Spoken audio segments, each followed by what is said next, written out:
My name is Susanne Dixson. I'm the admin manager here at CAFMA, and I'll be your host this week for CAFMA Connect. If you're new to our channel or haven't been following what's going on through social media, between July 2nd and November 16th this year, AMR, who does business as Lifeline Ambulance in the Quad Cities area, went level 0, which means no ambulance were available at least 545 times. It continues daily. This isn't a new problem for us. In fact, we've been having ambulance response time issues for about 6 years now. Earlier this year, it got so bad that we borrowed a couple of rescue units from Mesa Fire and Northwest Fire so that we could transport patients when there were no ambulances available. Right now, the Arizona Department of Health Services and AMR both disagree with our assertion that there's a problem with response times. In fact, they both say that AMR is meeting the requirements according to their Certificate of Necessity, or CON, and that there are no gaps in service. So with me today are Battalion Chief Brad Davis, Captain Rick Olson, Captain Brett Polican, and Captain Rob Duplessis. So you guys know we've got a lot of information out there. We've got stuff on our website, reports, we have dispatch audio, we have posts on social media almost daily. Yet even with all of that, people are accusing us of not telling the whole story. I have to say, I agree, we're not telling the whole story. We have a lot of data, but what we're missing is your part of the story. So thank you for being here today. Thank you for being willing to share your part of the story. Can you tell us, how is level 0 affecting you guys out on the street? Well, I think it's having a big effect, and obviously the customer is who it's affecting the most. It's having an effect on us being able to provide our service, but I think where it really goes to then is the customer.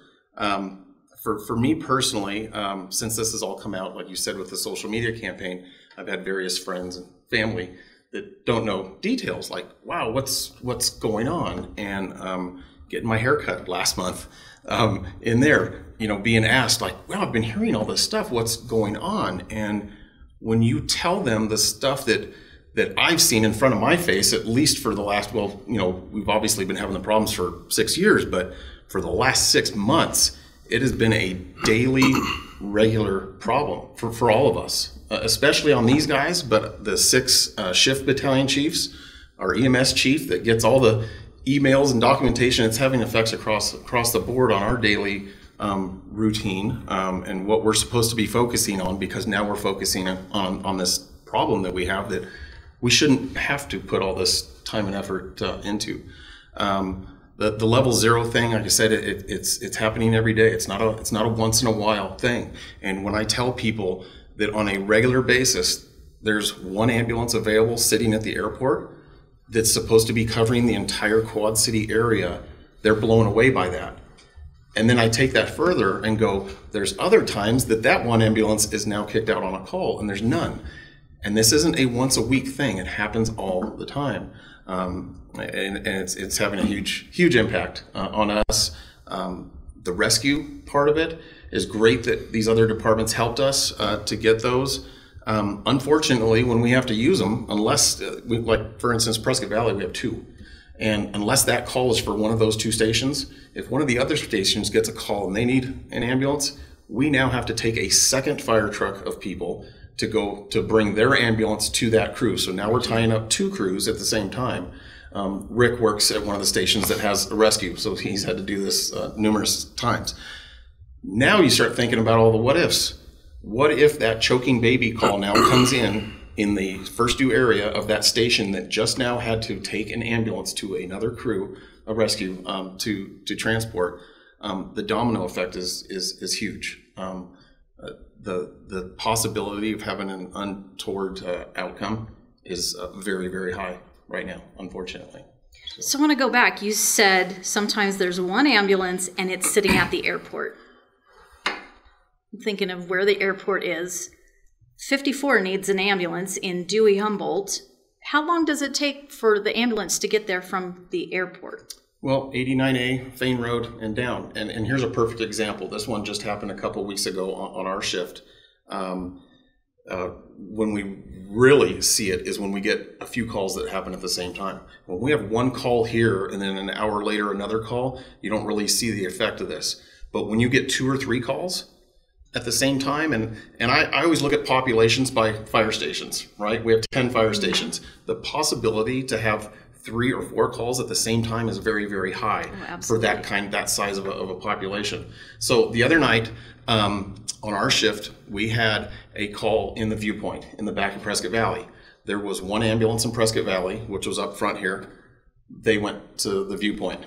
Within a couple of minutes, 54, our Dewey station, got a call out in Whitehorse Ranch, which is out about milepost 5, out Highway 169. Okay, their ambulance was coming from Prescott, Heather Heights and Highway 69, and within another minute, because I was sitting in my office listening to the radio, looking at my screen, the status screen, watching this all unfold. And within another minute, these guys get a call right around the corner from their station, and their ambulance is coming from the 1000 block of Willow Creek Road, YMC West campus. Noticing this, because I was watching this all transpire, they might not know this when they go get out in the truck. So Rick got out in the truck that night, and I was already on the radio, telling dispatch that they would need to bring their rescue with them because the writing was on the wall. Thank God we didn't get a 4th call because they were pretty much all used up at that point.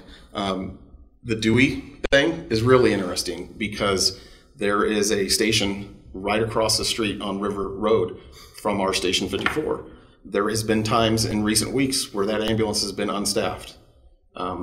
If there had been an ambulance that night that crew went out to Whitehorse Ranch, they would have just followed them like always, used to happen. But there's been times recently where they haven't even had that ambulance staffed. So for the Dewey area, their closest ambulance is hopefully Prescott Valley, but if not, it could be Prescott or it could be the airport. So I was at Station 54 visiting my crew, and they got a call, and it was a priority call, meaning they got to go lights and sirens based on the patient's symptoms. And when I stopped in the station, they said, hey, there's nobody at Lifeline across the street today. I looked over there's no cars, and it's like, so you start thinking, okay, well, what if somebody got dropped off to work or whatever, but chances of that are slim. There's just an ambulance sitting there in the bay. Well, they get a Med 3 priority call. Guys jump on engine 54 and take off, and I was sitting right there in the station, and there was no activity across the street. Their ambulance came from Prescott Valley. But these aren't just occasional occurrences. I can't stress that enough. This is right in front of our faces every day. It's to the point to where anymore we get a call, the first thing I'm looking at is on my MDT is do I have an ambulance and where are they coming from? And if I can't find that information, that's just another checkbox that I have to have in my head now of figuring out, we're kind of playing dispatcher, figuring out where our ambulance is coming from, and then deciding, do we need to request a rescue? On top of where are we going to the call? What kind of call is it? What kind of resources do we need? And that's just even on top of EMS calls. He brought up us having to go pick up a rescue to take to another engine because there's none available. Well, what if there's a structure fire? What if there's a major car accident? We do more than just EMS. So it really takes us out of a lot of the other things we have to do as well. So it just kind of compounds all of that work and added stress to everybody else that are behind the scenes that nobody really sees. Administration, EMS chiefs, all that stuff, all the work that they have to put in, taken away from maybe some of the other important stuff that we could be doing for the department. From our perspective, Chief was talking about his ability to look on the screen. He has a screen in his office where he can see which ambulances are available, where they're at. He can zoom out on that thing and see where they're at in relation to our call. We are under a crunch time. We don't really have the time for that. So we're in the station. They pop the call. We go to the truck. And what Rob was talking about is we now have one more thing we have to look at, and that's time consuming because I already have to get routing for my engineer. I have to get the additional, which is the information of why we're going on the call, relayed to the people in the back. And then we have to figure out, do we have one coming? He can't just sit in his office and look at that screen all day. He has work to do too. So that's just more time. And seconds are important to us. It's important to our customers. So. Yeah, to speak to Captain Olson's point, one of the things I've noticed is our dispatch center is being overwhelmed by the amount of capabilities that they have. They are now ambulance dispatchers. They're running down the route of canceling ambulances, reassociating ambulances with calls, and they're kind of playing this juggling game with resources that they generally don't have control over, or shouldn't have control over, because they're not their primary dispatch. Unfortunately, they don't have the resources in the area in most cases, whether that's due to the transfers out of the area, or the 911 calls in our area as well, the growing population, the growing demand on our services. So our dispatch center is put kind of behind the 8 ball. They have to do a lot more work to get that general or easy run-of-the-mill call out the door. To speak to Captain Duplessis' point, it is a new checkbox for us. It's something we have to assign, and maybe sometimes we don't have an ambulance. Maybe there's not a rescue available. So what do we do when we get to that residence and we have a chest pain, we have an active stroke? What do we do for that individual when there's no actual resources to get them to the hospital? Those are those untoward outcomes like Chief Davis had mentioned before, where we have to make those judgment calls. Do we encourage them to get in the engine for us to transport them? Do we encourage them to take a privately operated vehicle? You heard the term POV a lot. Those are those tough decisions we have to make with family members that we make on scene based upon that patient's condition if we don't have any resources, whether it be ambulances not available or our rescues are being utilized on those given scenes in addition to our call.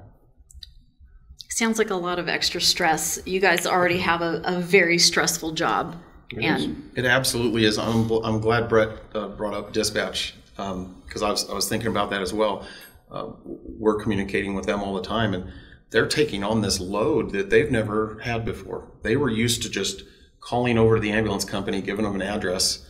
Now it's all done through a computer, and then never having to worry about it. And now it's this constant thing. The reassigning of ambulances. I was thinking of one that Chief Cox, my counterpart, had out in Battalion 6 in Chino, where he had a crew on a call, and it was not a priority call, but it was still somebody that needed to go to the hospital in an ambulance.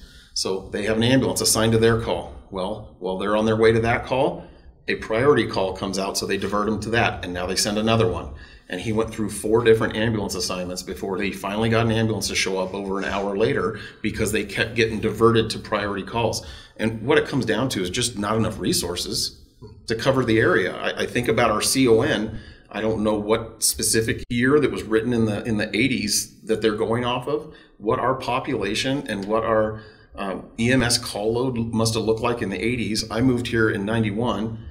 Central Yavapai had 3 stations, Chino had 1, Prescott had 5, and I look at us having 10 stations now, and nothing's been done to a CON that was written in the 80s. Our population has just exploded since then. So to think that we're running on guidelines set that far back really speaks to some of the problems as well. It's a staffing problem with ambulances. The typical is 11 to have staffed in our area, which we used to see over the years. I would say, and this isn't any grabbing numbers off of the data, just from what I see in real life, it seems like the typical has been 4 or 5 in our area for at least the last 6 months to a year has been pretty regular. Okay. So you've used the term a couple of times now, priority call. I'm guessing that's a life or death call. That's a cardiac arrest or a stroke where I've heard the term that time is tissue, right? So the quick response is super important. The non-priority call, what kind of calls are those? It could be a myriad of things. Our things have changed over the years. Not gonna lie. The 911 system does get used, and we don't want to discourage anybody from calling 911 if they truly need the help. We'll be there. That's what we're all about. But there are times that people call 911 for things that I think of growing up and over the years that my family would have never thought about calling an ambulance for. For an example for you, Chief, one of our highest call loads is now COVID or flu-like symptoms or sick patients. A lot of times if they're not associated with respiratory distress or some sort of altered mental status, those would be considered non-priority calls. Those people still need hydration, they may still need medications, they may still need to see an emergency room doctor, but not an emergent level. Those are one of our biggest, highest call volumes or levels at this point. However, it can be anything from a broken bone, it can be somebody that, fell and had some sort of injury that is just, isolated to a leg or a limb of some sort. Those would still be considered priority 2 or med 2 calls as they're referred to. But we don't really, we don't know what we're going to get until we get there. I've been dispatched to public assist calls just to go help the public. That I can remember, and this has nothing to do with, ambulance response times, but just the type of calls we get that sometimes the dispatchers aren't given the full story. So they're dispatching us based off of what's given to them. So we get dispatched for just a public assist, kind of help somebody up off the ground. We get there and it's a gentleman in cardiac arrest. So it changes from when you get there. Another example, we get called for a water heater or a water line break. So we get there, there's smoke billowing out of the front of the house. It's a structure fire. So just because we're being dispatched for that thing doesn't mean that that's what is really happening. I've been on Med 3 calls where it could have been, a Med 2 call and vice versa. So you have to treat every single one as if you're going to see the worst thing. And then when you don't, then you can take a step back, but you got to prepare for the worst thing possible. Even if it's just a public assist, you don't know what you're walking into. Our dispatchers are at the mercy of the information they're given on the line. And hats off to our dispatchers, by the way. Their workload recently, over the last year, but what they do for us and how they try to get through that information from somebody who could be having the worst day of their lives on the 911 line. Hats off to all of our dispatchers because they do a heck of a job for us. A week ago, we got a call, and our ambulance assigned to us was coming from West Campus. And then a call busted out in Prescott. Their ambulance was coming from East Campus. So I just said, we'll send a rescue. So the dispatcher said, stand by. So she got on the radio with both ambulances, reassigned them to the closest, one's coming from Prescott, we'll take the Prescott call. One coming from East Campus, take the Prescott Valley call. It all worked out. We got back to the station, the dispatcher called, and she was like, I didn't mean to step on your toes. I said, no, you did absolutely the right thing. You knew where everybody was at. I trusted your judgment. But there's a lot of stress in our dispatch center that they're having to deal with a lot of this stuff behind the scenes that people don't realize what's going on. They're constantly on the phone with AMR figuring out what ambulance is coming from where. They could be coming from Wickenburg. They could be coming from Phoenix. It could be a mayor ambulance for mayor fire. They just don't know. So they're putting in a lot more work than I think what we have to as far as asking where they're coming from. They're having to figure it out. This effect on our area isn't just happening for CAFMA residents. We mentioned Prescott Fire earlier, and I just listened to a call going down the other night when I was in my office with the radio on in there, and they were told no ambulance. And they needed an ambulance. It was a Med 3 or a priority type of call. Their procedure, I believe, is to call their battalion chief to come help them out and make some decisions on what they're going to do for this person. And they were there, I want to say 30 to 45 minutes. And this was kind of in the same time that we were busy as well. So there was a lot of stuff happening. And they finally got an ambulance that cleared the hospital, that made it to their call. But they're seeing these extended response times in the level zeros as much as anybody. Even our outlying areas, Williamson Valley fire. I know of a call that happened a couple of months ago where we got called, our battalion chief Cox out in Chino Valley got called saying, can you send one of your rescues to a call in Williamson Valley? AMR is requesting mutual aid. We don't have a mutual aid agreement with them for ambulance responses. Because we don't have our CON yet. Exactly. And that's one thing we're trying to obtain is our CON. So us getting a CON, it could help the rest of the area as well, and certainly take even just two rescues would take a big strain off the area. But it's certainly not us. It's Prescott Fire. It's the outlying areas in the county.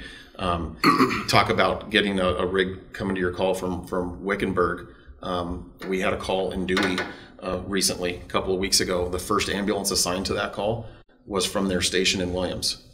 And the crew on that ambulance was their system told them that it would take them an hour and a half to get to that call. Other things changed. An ambulance did end up getting assigned, but that's what's happening within the system is showing we're assigning an ambulance, but yeah, it's an hour and a half away, and they're counting on other things happening that maybe one can get there quicker. Whereas we should have enough resources in our local area to plug an ambulance right into that. Yes. So you mentioned this incident that Chief Cox was on had gone through several reassignments of an ambulance, and they were there with the patient for more than an hour. Mm-hmm. What does that do to the rest of our system? We've got now a unit tied up for an hour or more. Someone else has to cover their area, right? Yeah, you're doing a lot of this hoping we're not getting more calls. We've got a crew tied up way longer than they should be, and you were just hoping that we don't get another emergency call, and we can't leave the person where we're at. We gotta see them through their transport to the hospital. So the Chino Valley thing's interesting too. I've been able to see it from that side. I've worked some shifts over the summertime out in Chino, and it was very typical on a daily basis out there watching the ambulance that's typically in Chino would go into Prescott in the morning and would not return until well after dinner time or so. There was months where their ambulances, and it was such a regular happening, if they were lucky, their closest ambulance for Chino Valley residents would be at the airport. If not, it would be coming from Iron Springs Road or from YMC West campus in Prescott. That was happening daily in Chino. Wow. You know, with the resources being limited from the local ambulance provider, one of the strains it's doing for their personnel is putting an undue burden of excessive call volumes. Like we mentioned a couple of times, they're having ambulances respond from the hospital. So they're actually being assigned in some cases while they still have patients on the gurney. I had a call, for instance, up at the Marketplace Apartments where it said, you know, ambulance so-and-so en route from YMC East with a bed delay from East. Mm-hmm. So we responded to the rescue. That was a clear and defined role from dispatch to tell us that information. We were able to transport that chest pain from the apartments to the hospital appropriately. But we do have assignments being done to avoid the level 0 on that exact manner, just like that. One of the challenges that I see is that those members of the ambulance providers are being drained. They're working hard. They're putting their best foot forward. They're doing a great job of patient care, and they're actually doing themselves a really good job of showing their abilities. However, their system and their company are dragging them down. As Central Arizona Fire and Medical Authority, it would be great if we can get that CON, provide that assistance within the system to take that burden off of our area, to provide a better service for that area. But take the fatigue off of them, because you can tell they're fatigued, they're tired, they got 5-6 reports backed up, you know, that they have to write on their own. So you could tell it's wearing on them. They are beat up. They're spending entire days in their ambulance and not much time in their station at all, and pretty much on the road all day, bouncing from call to call and these reassigned calls, and they are just all over the place. And they show up on calls, like Rob said. It's very visible. They're great folks. We have a great working relationship with the folks in the field, as we've been preaching with our social media stuff. This isn't about the employees at Lifeline. It's about AMR's ability to staff how many ambulances we need, you know, for our population and the call volume here. Well, they go without food too.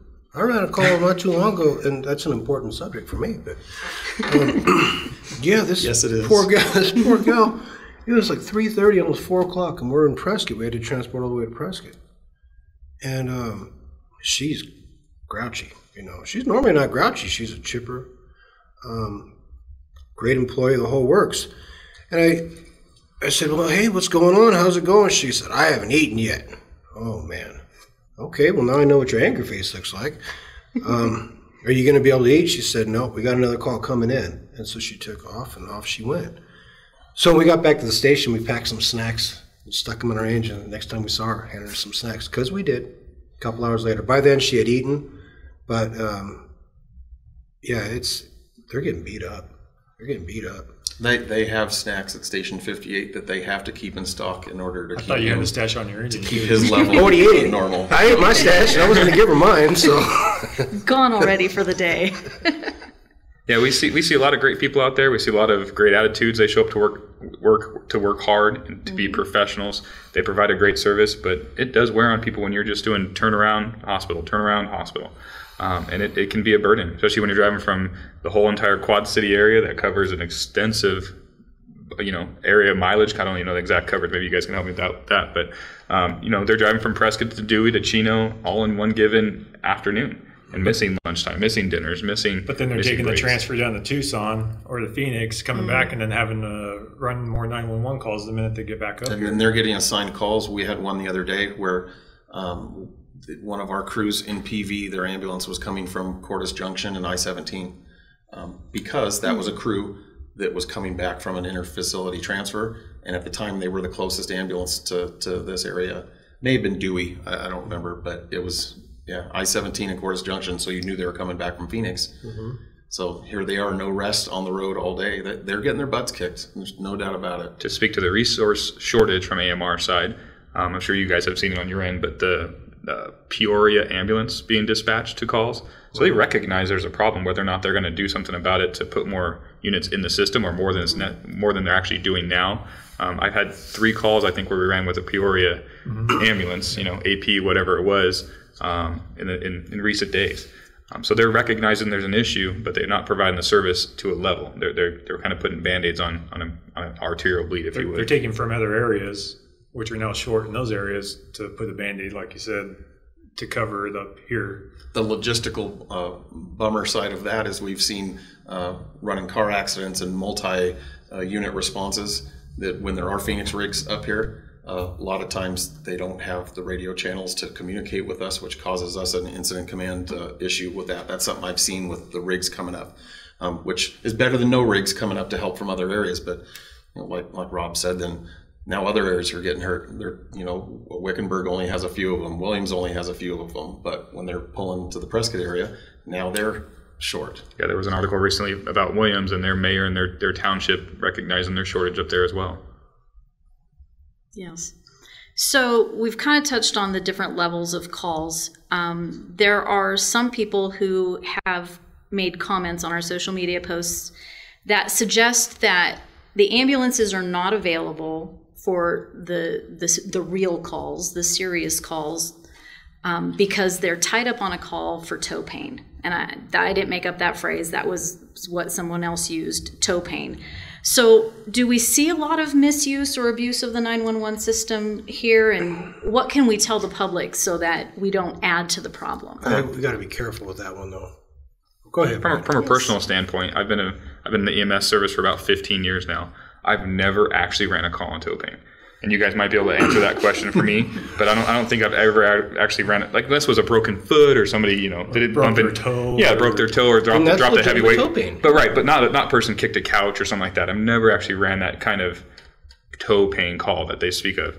Yeah, people call for injuries. They call for problems that maybe Chief Davis wouldn't call for, but that's their prerogative. Maybe they don't have the support system in their house. Maybe they don't have the abilities to look out for one another as a neighborhood standpoint.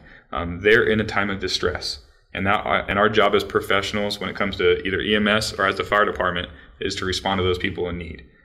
Whether it's, a moral or ethical decision, that is our job, that's our obligation.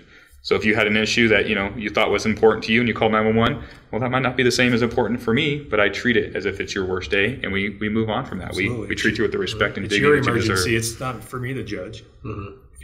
If you want us to come and check you out just to make you feel good and make you feel better about, maybe, all right, you've made me feel a little bit better about my injury or whatever I called for.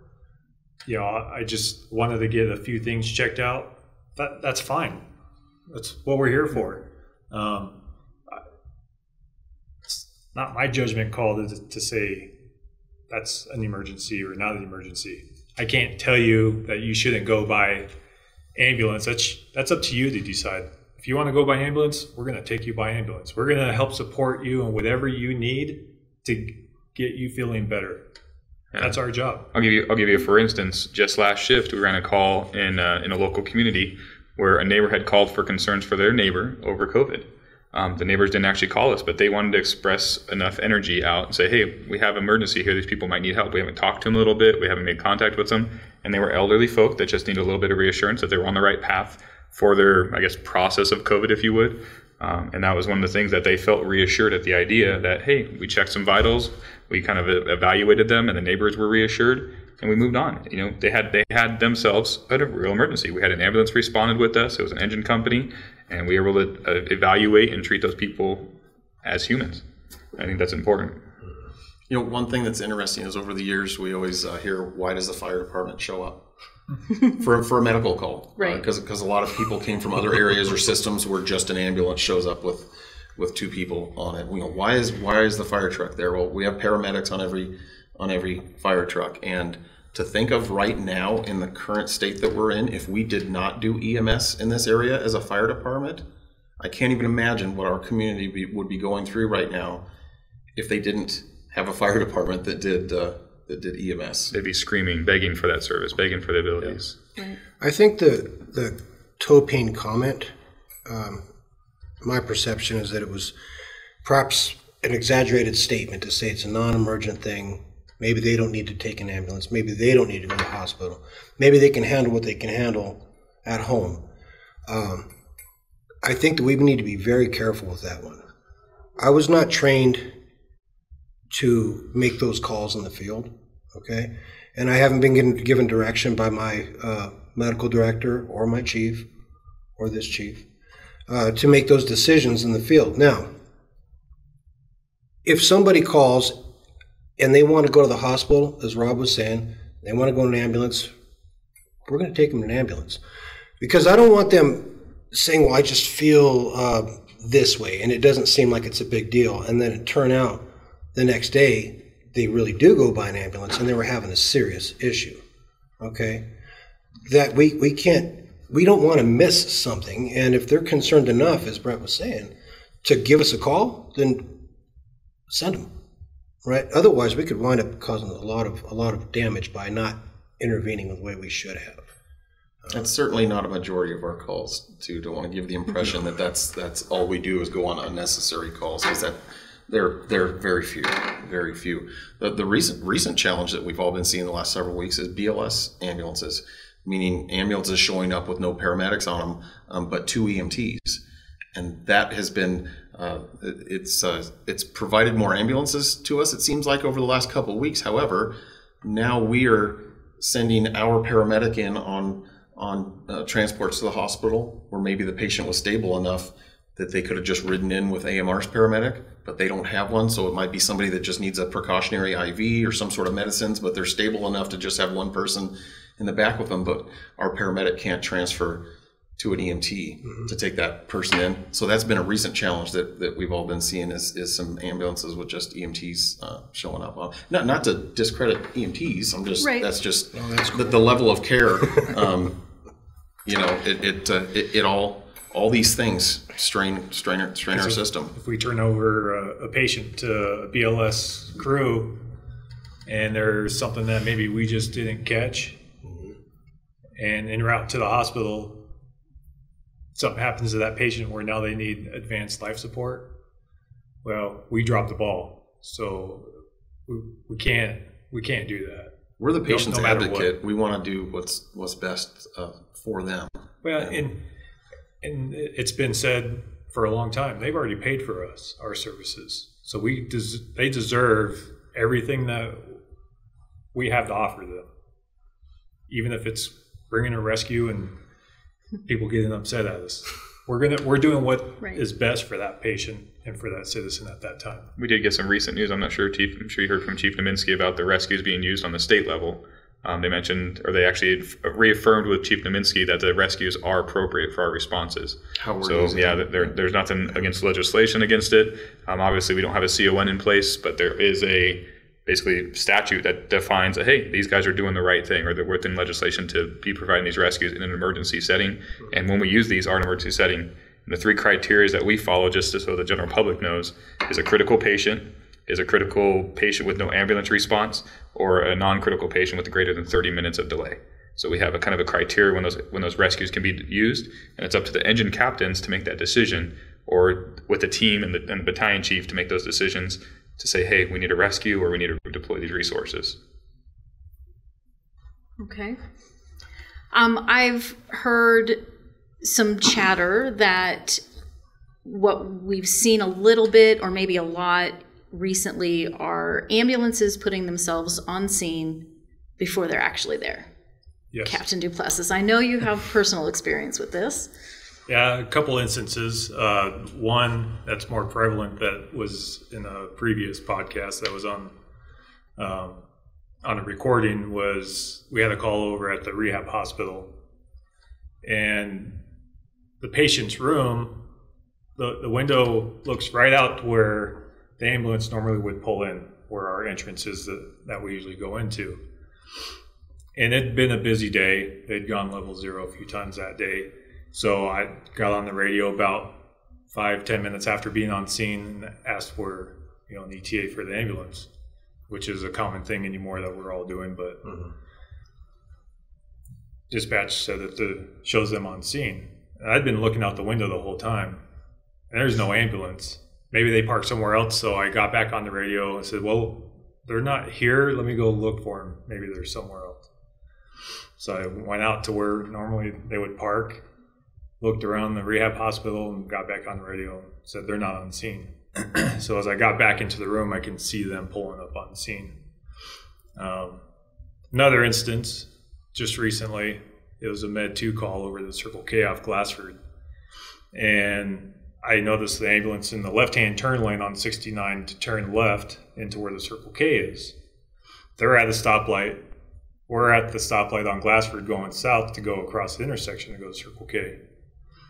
And I see that on my MDT, it blinked red for the lifeline unit, which means they're on scene. They're not on scene, so I actually just took a picture of the ambulance and the MDT and sent it to them to show them that this is really going on.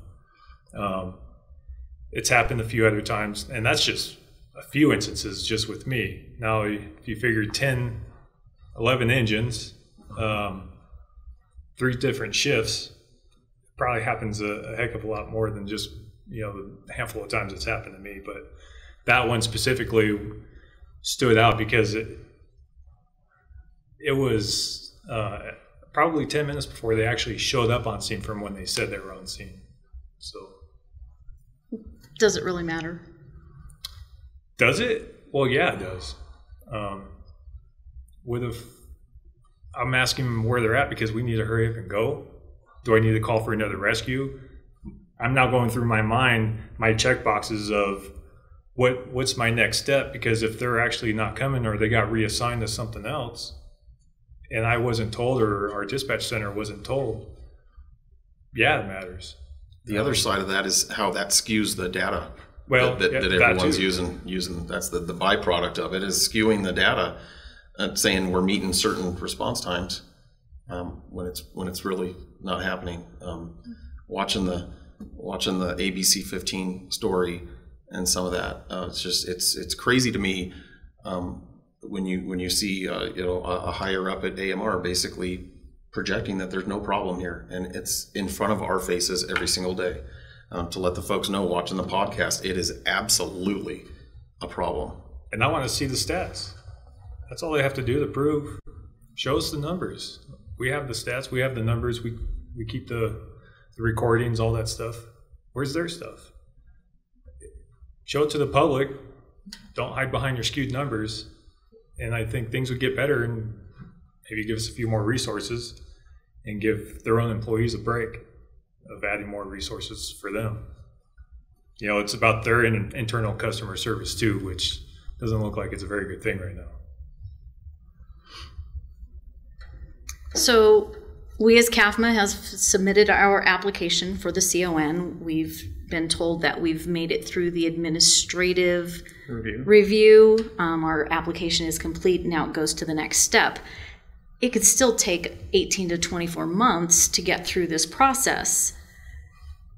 What do we want the public to know? I would say from a CAFMA standpoint, we want the public to know that we're here for them. We're going to do whatever is possible within our powers to get those ambulances or those rescues to their scene when they need it. We're going to do our best to provide that service at an exceptional level. We're also going to do our best to get the CON. I think it's imperative for the future of the Quad City area and CAFMA's response area to make sure we get the CON and get these, I guess, our ambulances, if you would, in service. But we are here for them. We are here for their needs, for their 911 system, for their emergencies in any given moment. Currently, right now, people can use those resources that are on our website to, make contact with the governor's office to try to get us an emergency CON. The key with the CON process is that if that goes through, it then will allow us to hire staff to have on those rescues, and we're not putting it on these crews then at that point to send 2 engines to a call because one needs to pick up a rescue and bring it to them. And that would allow us to actually have staff for a couple of rescues to help supplement the system. To help AMR's crews out too. Closest unit dispatch. They don't have to worry about sitting at the airport all day. They can hopefully kick their feet up at the station for an hour or two to catch up on reports or have their snacks. Or get lunch. Get lunch. Yeah. Snacks. Lunch. Amen. Snacks are key. Snacks are important. They really are. Yeah, those are those call to actions that Chief Freitag has mentioned before on our social media pages, whether it be contact your local representatives, contact the governor's office, make that aware of the problem. We hear it a lot when we go on calls. We hear it a lot in the general public when people know that you work in this industry. What's the stories? What's the issues?